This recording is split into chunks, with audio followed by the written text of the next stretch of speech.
Not yet. Just waiting. There we go. Good morning, everybody. Welcome to the Ignition News. It's good to be back.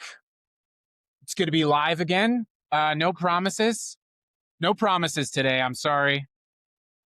I cannot promise how long this will last. Thank you for checking in on me. Let's get ready with the show. It's good to be back. It's good to be back. Good morning, everyone. Welcome to the Ignition News. It's been a minute since I've been live, so I'm checking all the sound, all the audio, all the video, the lights, everything. We're broadcasting in the studio, which is still not quite done yet, so you'll have to forgive me on that one. Welcome to the Socialist Correspondents Dinner, otherwise known as the Ignition News. It's good to be back broadcasting on the Ignition News on the Rebel Radio Network. I've been out for quite a while. I had something that I've never had before. I've never been as sick as I was this last week. And it kind of is fitting with the theme of the show today because I think it kind of just showcases what is an increasing reality in our life right now, which is nothing can be believed. And I was thinking about that to myself. I was thinking, as I was in the ER, I was thinking to myself, if I was sick with something, if there was some new pandemic, something like that, I don't think we would know. I don't think we could trust the government to tell us if we were in fact in the middle of a dangerous pandemic. I don't think the government would be truthful. I certainly don't think RFK would be truthful about it. I think they would hide it from us to protect the stock market or the oil market or whatever else there is out there. And, I had the vid twice. I was very sick the first time I had the vid. I was on the couch. I was praying to Mother Mary, please, Mother Mary, help me. And this was considerably worse. Whatever I had and still have, if you can't tell, was considerably worse than this. And I talked at length last week about the American healthcare system. And then, of course, we have the events of this weekend. So let me get into the show. Welcome, everyone, to the Ignition News. It's good to be back. It's good to have you with us on the show today. A lot has happened while I was out. But I first want to start out with just talking, obviously, about the events of this weekend. And where I want to start out talking about the events of this weekend is I want to start with 22 minutes versus 4.3 seconds. And that 22 minutes is how long it takes me, if I'm lucky, if nothing else goes wrong. It will take me 22 minutes, if I'm absolutely booking it, to get to my son's school. 22 minutes to get to him in the event that something ever were to happen at his school. It would take me from the moment I heard about it, which would certainly be too late already, to get from where I was in the best case scenario, my home, to get to my son's school. It would take me 22 minutes. All of those 22 minutes, I would be clenching the steering wheel, my fingernails pressing into the leather, the fake leather of the steering wheel, as I certainly sped towards trying to get to him as soon as I possibly could. 22 minutes is what it might take me to get to my son if something like what happened this weekend were to happen to him at his school. 22 minutes. This person at this event, this correspondence dinner, was stopped in 4.3 seconds. And you will forgive me for reflecting on the great difference of the massive security force, the massive presence of security, and how shocked these people were, largely these media elites, how shocked they were to see what we all worry about every single day in our homes, in our communities, but especially our children, who worry every day that gun violence will wreak havoc on them. And unfortunately, it is so traumatic, it is so violent, and it is so common that we as parents, and especially and most tragically, we as students, or they as students, simply have to kind of put it in the back of their mind that the brutal reality of this kind of school shooting violence is happening every day. And it is so unsettling, it is so horrific, and it is so terrible that we have to kind of shove it down at the back part of our head and pretend that it might not happen here today. But the reality, of course, is it does happen almost every day in the United States of America. And indeed, gun violence happens every single day in the United States of America. And there's two things that I would first say about that. Number one, being a journalist used to be a working class profession. Being a reporter used to be something that you came up in the trades. It was literally a trade. You worked, you apprenticed, and you became a journalist. This is why journalism in America, by the way, held the powerful people accountable, because the earliest journalists amongst us actually came from the working class. Some of them literally came from the fields, came into the town to report about things like grain prices. And then they put it on little things, one at a time, the printing press, and they printed it on paper, and then they distributed the truth, the news of the day, the truth of their communities. Working class people. People in journalism used to come from the working class. They used to literally come from the shops, the streets, the fields. But journalism in America now is simply, not just follow me, I'll get there. Journalism in America now is really a bastion for the champagne socialists, for the extremely educated, for the wealthy and well-connected. It is much easier to get a job if your daddy has a trust fund than it is if you are just graduating high school, as an example.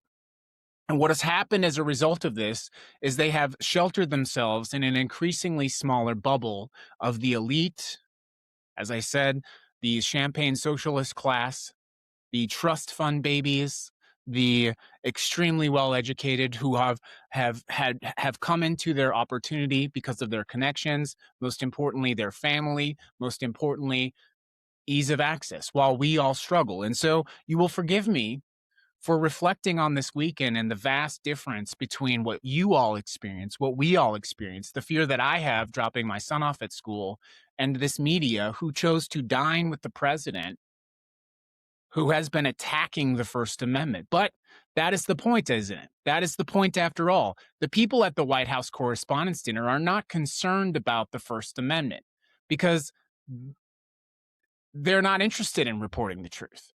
They're simply interested in being called a journalist.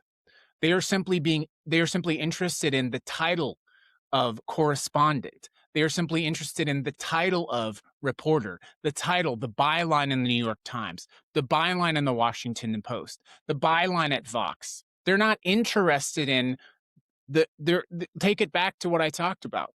Why did the journalist come from the fields to report about what is the grain price in Cooperstown versus what is the grain price in Hannaford? Well, the reality was they reported on this because a farmer in the field would know if I'm being paid 13 cents per bushel more to drive 15 miles down the road, I'm going to drive 15 miles down the road. Do you see why the journalist was an advocate of the working class, reporting on labor strikes in New York City, reporting on working class conditions in factories? Because they came from the factory. Labor abuses, sexual abuses, crimes. And not every reporter is bad. That's not what I'm saying, obviously. But the American media has fundamentally lost its way. We have lost the plot.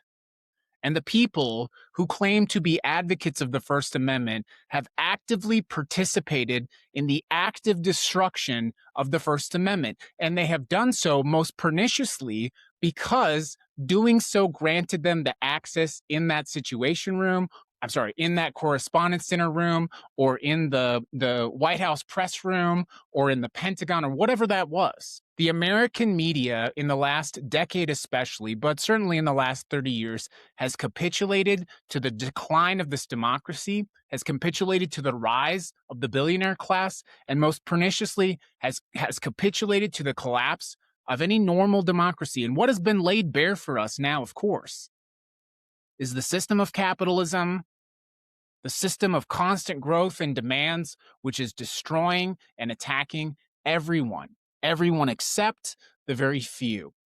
And to say it is the 1% is being generous. It is an increasingly small group of people. Think of it. There are 350 million people in America, approximately. Someone can correct me on that number. There were about 1,000 people at the White House Correspondents' Dinner. The impossibly small glimmers of like connectivity, the threads. It's wild to me. And to bring it all back, I'm sorry, my voice is not quite fully recovered. You'll have to forgive me. To bring it all back to where we started and how we all got to this place. I see conversations about the validity of what happened. I see conversations about this weekend questioning the events of the weekend. And what I will say is a couple of things.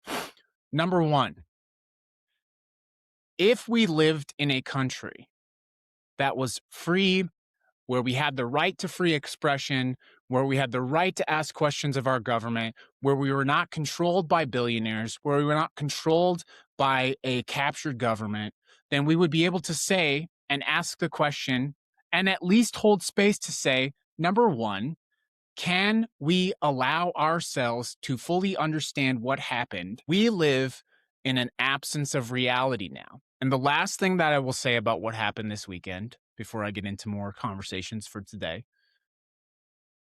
is it is shocking to me how normalized we have become in this country to the collapse. What happened at the White House Correspondents Dinner was a shocking national story. But we have been so attacked. We have been so brutalized by a constant onslaught of shit flooding the zone. I looked around. Nothing stopped on Saturday. In fact, I would say the average American, the average person I spoke to, the average person I saw, they honestly were just tired of it all. They were honestly just tired of it all. Annoyed almost would be the word. And so this, of course, leads us to the honest conclusion. We do not live in a free country. We do not live in a place where freedom of expression is not only a protected right, but is appreciated as a society. And what has happened is we have allowed the congestion of a massive amount of power and wealth to an increasingly smaller group of people, and the rest of us are literally being killed because of it. Welcome to the Ignition News. It's good to have you back. I'm glad to be back. It's good to see everyone back on the show today. I do appreciate it. There's something going on here which is too much for me. So whoever keeps spamming the chats, that's not going to work for me. I'm just getting back from this, so you need to stop doing that or you're going to have to leave. So anyways, like I said, I'm just getting back. But what I'm most reminded of, again, when I look at everything that happened this weekend, is actually, it reminded me of the Hunger Games. It reminded me a lot of the Hunger Games, especially because of the idea of all of this massive concentration of power in the Capitol, right? People dressed in their very best, changing their hair color based on the seasons, having wild, lavish parties while the districts struggle and starve. And I think that that is part of the reason that so many people, when the events of this weekend came on the news, why so many people just really couldn't even pay attention because they were too busy, as you were too busy, simply trying to live. In my case, literally trying to live. Part of the reason I couldn't pay attention is I didn't feel good. I think a lot of Americans feel similarly. I have just a couple of stories today to tell you about. I do want to ask you, if this is the first time watching the show, to please subscribe to us on your favorite podcast platform, Substack or Spotify or Apple Podcasts. I have not yet disconnected the show from YouTube, but I do need to do that eventually because it's kind of just a hassle. YouTube's been very unfriendly to the platform. The Hunger Games was published in 2008. It became a global phenomenon because it really highlighted something that I don't think a lot of us really understood at the time. In the real capital, in Washington, D.C., the median household income in America is over $100,000 a year. You have lobbyists taking senators to dinner restaurants where the tasting menu runs, quote, $300 a head. That was a menu I found. Defense contractors throwing parties, big pharmas throwing parties. Every single person at those parties went to the right school. They have their PhDs. They're these champagne socialists that I talk about. Meanwhile, back in the districts, the rest of us, 40% of us cannot afford a $400 health emergency. One in eight of us in this country goes to bed hungry every single night. We have the most expensive healthcare system on earth and the worst outcomes of that healthcare system in the world. Trust me, I experienced that brutally. We have 3 people who hold more wealth in this country than the bottom 50% of the entire country combined. In Panem, in the Hunger Games, the Capitol does not just take from the districts, of course. It makes the districts compete against each other. It pits District 12 against District 7. It turns neighbor against neighbor. Does this sound familiar to you at all? We're told that the enemy is the immigrant, or that the enemy is the person on food stamps. I told you I'm not quite recovered yet. We're told that the enemy is the trans individual, pitting us against each other, against each other, against each other. And I want to be very clear. I know I'm often I'm a bit of an agitator sometimes. I know I can be a bit abrasive if we've not met before. That's more of the autism than me not liking you. But I'm trying. I'm really trying. I probably should have taken another day off. We are not the enemies. Your neighbor is not your enemy. The person down the street driving the truck with the American flag, I know they're a bit obtuse, but they're not your enemy. So let's get into it. Story number 1. Congress is essentially irrelevant. So obviously we're talking about the institutional failure, but what I really want to question to you is how far down this experiment of American fascism are we actually? We have a president that is basically governing without any institutional resistance, certainly from the Supreme Court, but most certainly from Congress. The Constitution explicitly gives Congress power over the purse. That's not a little tiny power, by the way. That's a fundamental check on the president's power. Yet, the president is now asking for $1.5 trillion to continue to wage a war that Congress has not approved. We're essentially still held up in DHS funding that has not passed through any Senate confirmation or any Senate process. How is it that this government is still operating? We're operating in a system where the president has almost complete control over the entire government, and Congress, this completely separate power branch, is sitting on their thumbs. We started, obviously, the show talking about the Hunger Games, talking about this thing that happened at the White House Correspondents Dinner. Where is Congress? Where is Congress? What are they doing? Why have they chosen to suborn their power to this president? Allegiance? Political party? Does it mean nothing? Does the Constitution really mean nothing to these people? Why do I say this? It's not because of partisan lines, by the way. Let me tell you why. The reason I say this is that after everything that we've just heard, after everything that we just discussed, Hakeem Jeffries has decided, prior to the midterms, prior to any of this business happening, to go on record and say that, quote, impeachment is not a priority of the Democratic Congress. Hakeem Jeffries directly says this, by the way. Impeachment is not a top priority. After everything that's happened, after every affront to your rights, after your neighbors being taken from you, the Democrats want to have power back. The Democrats are asking you to give power back to them. And what are they going to do with that power? Vote to give more funding to Israel? To send bulldozers to Gaza? Bulldozers. Think about that for a second. Why do they need bulldozers? I keep asking this question. Why did we give bulldozers to Israel? Military-grade bulldozers. Why did we do this? Why did we vote to send them bulldozers? You can say what you want about impeachment, but if there have ever been impeachable offenses ever in history, certainly there have been impeachable offenses in this first year. Even a Democratic Congress is proving my point, which is that Congress has suborned its power. And then I ask you the most chilling question of all. If Congress no longer has power, are we actually a democracy? Are we actually a constitutional republic? What is actually happening? Or perhaps do we need to start acknowledging that we have in fact turned into a Christian nationalist fascist dictatorship? I've been very clear for a long time, of course. The Democratic Party as it currently stands is simply paid opposition. I mean, that's couldn't be more obvious. And what's most enraging about it, you would at least think that someone like a Hakeem Jeffries could pretend, if not momentarily, to be an effective opposition party, to be an effective resistance party. But even given the opportunity, on the heels of the midterms, the leader of the Democratic Party says, no, there's nothing to see here. They're talking about affordability right now. That's the Democratic Party's messaging right now. Affordability. Affordability was the conversation of 2024. It's 2026. This is no longer a conversation about affordability. This is the Hunger Games. This is a conversation about survival. It is outrageous after everything that has happened, after all of the affronts to our personal liberties, all of the affronts to our lives, our livelihoods, our safety, that the Democrats are reading the room and they're like, we really need to start talking about gas prices, y'all.